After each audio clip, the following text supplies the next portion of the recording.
شروع کرتا ہوں اللہ تعالیٰ کے نام سے جو بڑا مہربان نہایت رحم والا ہے۔ حضرت ابو ذر رضی اللہ تعالیٰ عنہ فرماتے ہیں کہ رسول اللہ صلی اللہ علیہ وآلہ وسلم نے فرمایا،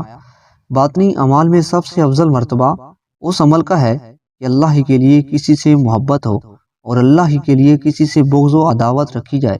تشریح: اگر بندے کا احساس اتنا لطیف اور اس کا جذبہ اتنا پاکیزہ ہو جائے تو ظاہر ہے کہ قدم قدم پر یہی روشنی اس کی رہنمائی کرتی رہے گی، جس کا نتیجہ یہ ہوگا کہ وہ بری باتوں اور گناہوں سے بچتا رہے گا اور اچھی باتیں اور نیک کام کرتا رہے گا۔ اس لیے جذبے کو بہترین عمل قرار دیا گیا ہے۔ حضرت ابو ہریرہ رضی اللہ تعالیٰ عنہ فرماتے ہیں کہ رسول اللہ صلی اللہ علیہ وآلہ وسلم نے فرمایا، کامل اور سچا مسلمان وہ ہے جس کے ہاتھ اور زبان کی ایذا سے مسلمان محفوظ رہیں، اور پکا اور صادق مسلمان وہ ہے جس سے لوگ اپنی جان و اپنے مال کو مامون سمجھیں۔ اور شعب الایمان میں بہقی نے فضالت سے جو روایت نقل کی ہے اس میں یہ الفاظ بھی ہیں، اور حقیقی مجاہد وہ ہے جس نے اللہ کی اطاعت و عبادت میں اپنے نفس سے جہاد کیا، اور اصل مہاجر وہ ہے جس نے تمام چھوٹے اور بڑے گناہوں کو ترک کر دیا۔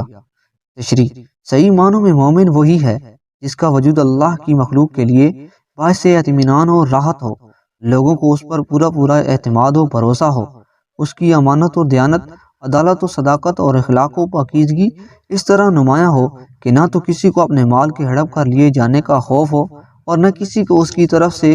اپنی جان و آبرو کے نقصان کا خدشہ، اور نہ کسی کے دل میں اس کی جانب سے کسی اور طرح کا خوف و ہراس ہو۔ حقیقی مجاہد بھی وہ نہیں ہے جو دشمنوں سے جنگ کرتا ہے، بلکہ مجاہد وہ ہے جو اپنے نفس امارہ سے جہاد کرتا ہے اور اللہ کی راہ میں بڑی سے بڑی قربانی پیش کرنے کے اور اس کی اطاعت و فرمانبرداری کی خاطر نفس کی تمام خواہشات کو موت کے گھاٹ اتار دیتا ہے۔ ایسے ہی حقیقی مہاجر بھی وہ ہے جس نے ان تمام چیزوں کو ترک کر دیا ہے